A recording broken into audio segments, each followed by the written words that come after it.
ان کے حوالے سے جاننا چاہیں گے کہ کون سے عوامل ہیں جن پہ ہمیں روک تھام کرنے کی ضرورت ہے اور کون سے عوامل ہیں جن کو ہمیں پروموٹ کرنے کی ضرورت ہے یا پروان چڑھانے کی ضرورت ہے. بالکل درست اہم سوال ہے، اور یہ تو یوں سمجھے ایک جھلک ہے. آئندہ آنے والے دنوں میں یہ سلسلہ جاری رہے تو خدا نخواستہ بہت ساری تباہی اور نقصانات کا باعث بنے گا، اور وہ وسائل کسی بھی ملک و قوم کے اس ملک کی ترقی، تعمیر اور ہیومن ڈیولپ میں خرچ ہونے چاہیے تھے. اب پل گر رہے ہیں جی، بلڈنگیں گر رہی ہیں، لوگ مر رہے ہیں، ڈسٹرکشن آ رہی ہے، نالہ جات بنانے پڑ رہے ہیں. تو یہ نقصان ہے، ایک خسارہ ہے، ایک ملکی خسارہ ہے. اس کے اسباب ظاہر سی بات ہے، ایک درجہ حرارت میں اضافہ ہو رہا ہے. درجہ حرارت میں اضافہ جسے گلوبل وارمنگ سے بھی تشبیہ دی جاتی ہے.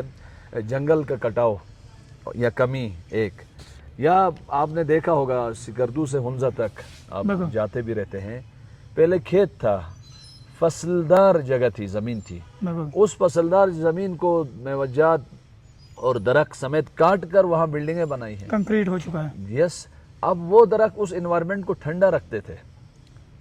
اب وہاں ہوٹل آئے، ایک انوائرمنٹ ڈسٹرب ہو رہا ہے.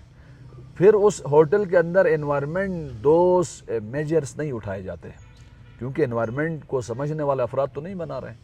دیکھا دیکھی میں بس پیسے ہونا معیار ہے، اور آپ نے ہوٹل بنایا تو مقابلے میں نے بنا لیا. اس میں انوائرمنٹل میجرز نہ حکومتی سطح پر توجہ ہے نہ انفرادی طور پر. یہ بہت بڑا سنگین جرم ہے اور پھیل گیا اب ہوٹلز. اس میں انوائرمنٹل میجرز نہیں اٹھائی گئی. درخت تھے کاٹے، کھیت تھے، پیداوار تھی، پیداواری زمین تھی، اس کو کاٹ کے آپ نے ہوٹل بنایا. اب اس ہوٹل میں ٹف ٹائل کر دیا. پھر وہاں گاڑیاں لے کر آئے ہیں. پھر بجلی کا ظاہر سی بات ہے شارٹیج ہے، تو آپ نے کیا کیا، جنریٹر لگائے. بلکہ لاسٹ ایئر ہنزہ میں ایک ہوٹل والا کہہ رہا تھا، اس وقت وہیں انوائرمنٹل تبدیلیاں میں مجلس پڑھ رہا تھا، تو مجلس کے بعد بیٹھے تھے تو انہوں نے کہا آغا صاحب انوائرمنٹل تبدیلیاں کیوں نہیں آئیں گی؟ ہنزہ جیسے چھوٹے علاقے میں 10,000 جنریٹر بجلی کے چل رہے ہیں، کیونکہ الیکٹریسٹی نہیں ہے، لوڈ شیڈنگ ہے. تو اس سے جو گرمی آئے گی، اس سے جو کاربن ڈائی آکسائڈ گیس جنریٹ ہوگی، اوزون لیئر کو جو ڈیمیج کریں گے، اس سے جو گلوبل وارمنگ پیدا ہوگی اور کاربن ڈائی آکسائڈ گیس جتنی زیادہ جنریٹ ہوگی، گرمی میں اضافہ ہوگا، جسے گرین ہاؤس گیسز کہتے ہیں. اور گرمی میں اضافہ ہوگا تو ظاہر سی بات ہے گلیشیئر پگھلیں گی، پہاڑ پگھلیں گے، پہاڑ، اور جو ہے کلاؤڈ برسٹ اور گلیشیل برسٹ کی صورت میں آگے ایک. اور جنگل کا کٹاؤ، صنعتی ایکٹیویٹیز. دوسری چیز اس کا ایک اور خطرہ ہے. چلیں ابھی تو گلیشیئر پگھل گیا، جو پہاڑی علاقے تھے جیسے ناردرن ایریاز ان کے پی کے، وہاں تباہی مچی. یہ پانی کہاں جائے گا؟ سمندر میں جائے گا تو سمندر کا لیول بڑھے گا تو ساحلی علاقے، شہر جیسے کراچی جیسا بڑا ملک، وہ تباہی کے دہانے پر ہے. سونامی کا خطرہ ہے، معمولی زلزلہ آئے گا، پانی شہر نیچے ہے، پانی اوپر ہے، تو تباہی مچ سکتی. بلکہ پریڈکٹ کی جا رہی ہیں اگر یہ سلسلہ جاری رہا تو 6 سے 37 انچ پانی کا لیول بڑھ سکتا ہے. یعنی 115 سے 95 جو ہے سینٹی میٹر کے رہے ہیں لیول پانی کا بڑھ رہے گا، جو گلیشیئر کا پانی وہاں آئے گا، اس سے تباہی مچے گی. یعنی آپ کے ساحلی علاقے بھی ڈسٹرب ہو رہے ہیں اور آپ کے پہاڑی علاقے بھی ڈسٹرب ہو رہے ہیں. اکانومی ڈسٹرب ہوگی، جانوں کا ضائع ہوگا، اور انسانی اور ملکی ذخائر اور خزانے اور ریسورسز تباہ ہوں گے. اور دوسرا جناب علی، اس کی وجہ سے موسمی تبدیلی آ رہی ہے. ایک انسانی ایکٹیویٹیز، دوسرا ڈیفارسٹریشن، تیسرا ہوٹلنگ جس میں انوائرمنٹل کوشنز اور میجرز کو نہ لیے گئے ہوں. وہ ہوٹلز جسٹ لائک تمباکو نوشی ہے انوائرمنٹ کے لیے. جیسے تمباکو نوشی ایک عام انڈیویجول کے لیے کینسر اور بیماریوں اور سانس کی بیماریوں کا باعث ہے، اور ان بیماریوں کا علاج کرتے کرتے اس کے وسائل سارے خرچ ہو رہے ہیں. بالکل ہوٹلنگ جس میں انوائرمنٹل جو ہے میجرز لینے چاہیے تھے، ماحول دوست ہوٹلنگ نہیں ہے، ماحول دشمن ہوٹلنگ، وہ تمباکو نوشی ہے انوائرمنٹل.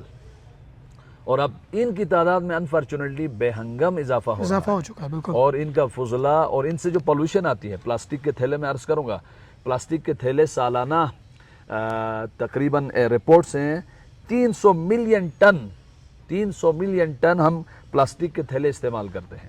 اور پلاسٹک کا تھیلا 1000 سال تک بھی ڈیکمپوز نہیں ہوتا.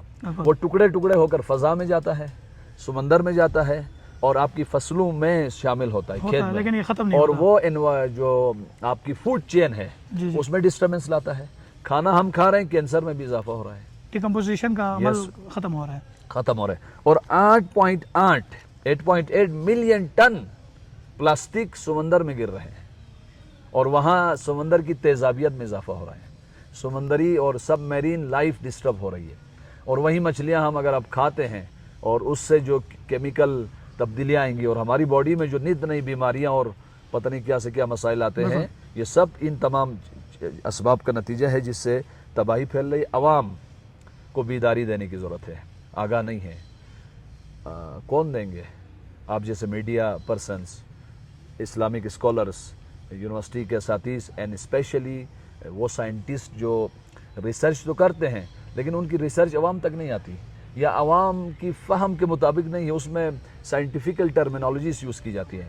ایک گروپ چاہیے آپ جیسے میڈیا گروپس، ان سائنٹسٹ کی اون اسٹڈیز کو پڑھ کر عوام کی فہم کے مطابق پیش کریں اور ان کو الرٹ کریں، اور ماحول دوست ٹورزم کو فروغ دینے کے لیے ہم اپنا کردار ادا کر سکتے ہیں. یوں جانوں کا، وسائل کا ضیاع جو ہو رہا ہے اس سے بچ سکتے ہیں آسانی سے انشاءاللہ. اور یقیناً وقت کی نزاکت کو بھی ذہن میں رکھتے ہوئے جو آخری میں سوال پوچھنا چاہوں گا کہ اس کا جو راہ حل ہے یا اس کا جو وے فارورڈ ہے وہ ہم کس طرح اس کو کور کر سکتے ہیں. یقیناً ہوٹلنگ سے مراد ہماری سیاحت ہے، جو سیاحت کا بے دریغ اور بے ہنگم اور کراؤڈ جو ٹورزم ہے، ماس ٹورزم جس کو کہا جاتا ہے، اس کی وجہ سے یقیناً یہ سارے پھیلاؤ ہو رہا ہے. جتنی ٹورزم پھیل رہی ہے اتنی انڈسٹریز ڈیولپ کر رہی ہیں، گرو کر رہی ہیں، جس کی وجہ سے یہاں پر کاربن ڈائی آکسائڈ اور کیمیکل ری ایکشنز زیادہ ہو رہے ہیں. مگر اس کا راہ حل یا اس سے نجات کے لیے کوئی حل ہے، یا پھر ہم اب بے بس ہو چکے ہیں یا لاچار ہو چکے ہیں؟ حل تو ہے، کیونکہ کسی بھی مسئلے کا حل ہوتا ہے، اور ہر جو بحران آتا ہے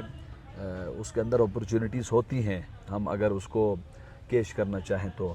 پہلی چیز ظاہر سی بات ہے، حل کے لیے ہمارے ذمہ دار حکومتی افراد، ٹورزم انڈسٹری سے منسلک افراد، ہوٹلنگ سے منسلک افراد، اور جو پبلک اسپیکرز ہیں، ریلیجیس، میڈیا پرسنز، اور جو نئی نسل ہے ہماری، ان کو آگاہی دینی ہوگی اور اس المیے کو سمجھنا ہوگا. انفارچونیٹلی ہم اس المیے کو نہیں سمجھے ہیں کہ کیا ہم اپنے ہاتھوں سے تباہی مچا رہے ہیں.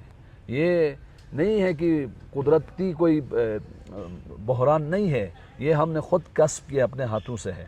وہ ہم نے جو پیچھے بویا ہے وہ ہم آگے ہم فصل کاٹ کاٹ رہے ہیں. دیکھیں، علت و معلول اور کاز اینڈ افیکٹ کا قانون ہے. آپ اگر ہیٹر گرم کریں گے تو آپ کے کمرے میں ٹیمپریچر بڑھ جائے گا. اگر کھڑکیاں کھولی رکھیں تو سردی کا موسم ہے تو ٹھنڈک ہوگی. کاز اینڈ افیکٹ کا قانون ہے، اور اس کو ہم ایکسیپٹ کریں، پہلی چیز. دوسری چیز، اگر جان ہوٹلنگ انوائرمنٹل میجرز کے مطابق پسند ہوٹلنگ انوائرمنٹل دوست سیاح ضروری ہے،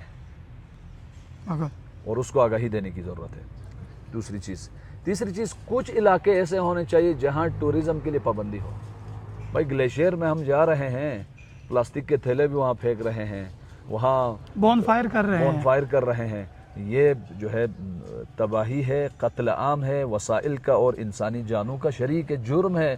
وہ حکومت ہے، وہ پولیٹیشین، وہ افراد جو ان علاقوں میں بھی ان کو کر رہے ہیں، کیونکہ گلیشیل علاقے میں ٹیمپریچر ٹھنڈا ٹیمپریچر چاہیے. وہاں ڈیفارسٹیشن، وہاں ہیومن ایکٹیویٹیز کی پابندی ہونی چاہیے، ورنہ تباہی مچے گی. دو.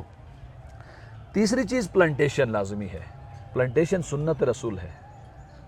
پلانٹیشن زیور ہے اس فضا کا زیور، یعنی کائنات کا، اور اس فضا درخت زمین کے زیور ہیں. جب زیورات سے ہم اس زمین کو پاک کریں گے تو ظاہر پانی کا چھوٹا سا جھٹکا بھی تباہی اور تخریب اور ڈسٹرکشن مچائے گا. بدبخت ہیں وہ نسلیں، وہ قومیں جو کسی بھی بہانے سے ڈیفارسٹریشن کریں، بزنس کے بہانے پر، ہوٹلنگ کے بہانے پر، تعمیرات کے بہانے پر. یہ سنگین جرم ہے، اور سخت حکومتی قوانین تو ہے، امپلیمنٹیشن نہیں ہے. خود حکومتی عہدیدار بعض اوقات ڈیفارسٹریشن سے کما رہے ہوتے ہیں. یہ بھی المیہ ہے ہمارا. بلکہ ان کے دفاتر بھی سجے ہوتے ہیں ڈیفارسٹریشن لگتی ہے. انفارچونیٹلی ان کے دفاتر اور ان کے گھر کی تزئین و آرائش سے اندازہ لگایا جا سکتا ہے. بلکہ بعض افراد نے درست کہا، ہم نے ڈیفارسٹریشن جنگلوں سے شروع کی اور ہم نے اپنے گھروں کو بھی کٹے ہوئے جنگلوں سے پلان تو کیا، لیکن اس گھر کے انوائرمنٹ کو بچانے کے لیے کوئی پلاننگ نہیں ہے. تو فارسٹ پلانٹیشن لازمی ہے.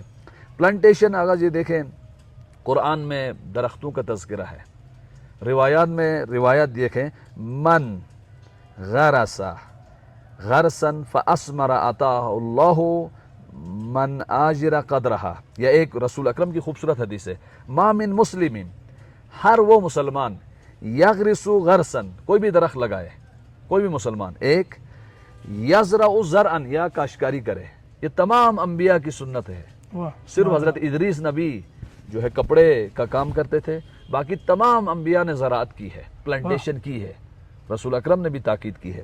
جو بھی درخت لگائے زراعت کرے، فَيَأْكُلُ مِنْهُ الْإِنسَانٌ أَوْ طَيْرٌ أَوْ بَهِيمَةٌ، آپ نے درخت لگایا، کسی انسان نے کھایا، پرندے نے کھایا، حیوان نے کھایا، اس کے میوے کھائے، اس کے پتے کھائے، خدا فرماتے یہ آپ کا صدقہ ہے۔ سبحان اللہ، ایک جتنے پھل اور پتے لگیں گے اتنا اجر و ثواب آپ کے لیے لگیں گے۔ سبحان اللہ، امام صادق علیہ السلام نے فرمایا لا تقطعوا الثمار، درختوں کو نہیں کاٹو، خصوصاً میوے دینے والے درختوں کو، کیوں؟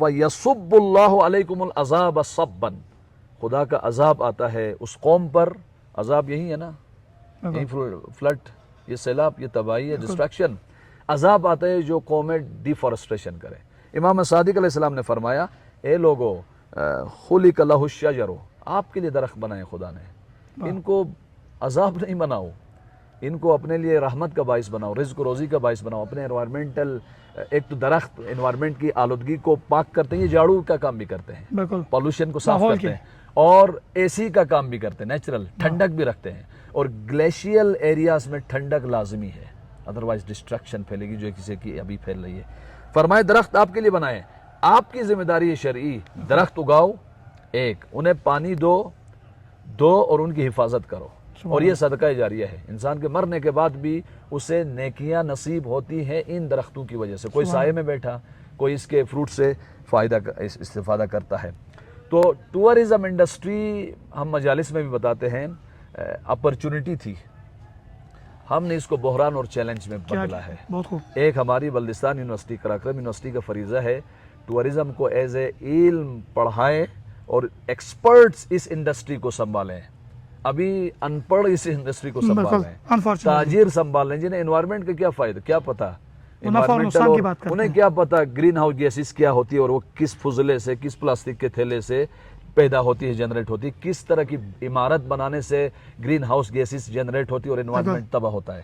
یونیورسٹیز کو آگے آنا ہوگا، آپ جیسے میڈیا پرسنز اور مذہبی اسکالرز اور مجھ جیسے ابتدائی طالب علموں کو آ کر آگاہی دینی ہوگی، اس انڈسٹری کو، ٹورزم انڈسٹری کو چیلنج نہیں اپرچونٹی میں بدلیں۔ زیادہ تر علماء ٹورزم کے جو کلچر اور مذہبی تبدیلیوں میں جو تباہ کن اثرات آ رہے ہیں، وہاں بھی سیلاب ہے، کلچرل ایک ریفارمیشن ساری چینجز آ اور رہی ہیں، تبدیلیاں آ رہی ہیں، شیطانی کلچر آ رہا ہے اس ٹورزم کی وجہ سے۔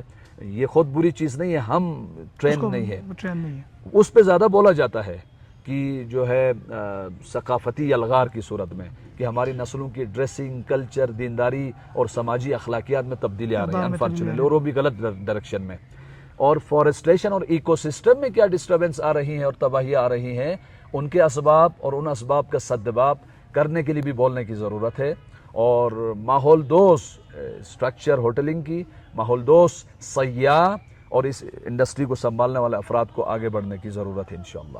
بہت بہت شکریہ قبلہ تابانی صاحب، یقیناً ان گفتگو میں سب سے زیادہ جو اثرات ہوں گے، کسی بھی ماحول کو اگر آپ نے بچانا ہے تو آپ نے اپنے ماحول کو بچانا ہے، کیونکہ آپ کا ایک اقدام ہو سکتا ہے کہ آپ اس کی زد میں نہ ہو، مگر ارد گرد کا پورا ماحول یا پورا ایکو سسٹم اور انوائرمنٹ ڈسٹرب ہو سکتا ہے، جس میں ہم سب کو اپنا کردار ادا کرنے کی ضرورت ہے۔ حکومتی سطح پر کیے جانے والے اقدامات سے بڑھ کر جو انفرادی طور پر ہم اپنے سطح پر ماحول دوست ایکٹیویٹیز کو، بالخصوص پلانٹیشن اور ایکو فرینڈلی ٹورزم اور ایکٹیویٹیز کو پروموٹ کر کے ہم اس ماحول کو اور آنے والے وقت کو ہم بچا سکتے ہیں، ورنہ آج سیلاب کی زد میں، آج اگر گلیشیئر آؤٹ برسٹ کی زد میں اور کلاؤڈ برسٹ کی زد میں اگر ارد گرد کے پہاڑی علاقے ہیں تو یقین جانیے کہ ان کے لامتناہی اور انکنٹرولیبل جو سچویشن ہے اور اثرات ہیں، رزلٹس ہیں، وہ شہری علاقوں میں بھی آ سکتے ہیں۔ اپنے میزبان منظور امین کو دیجیے اجازت، اللہ نگہبان۔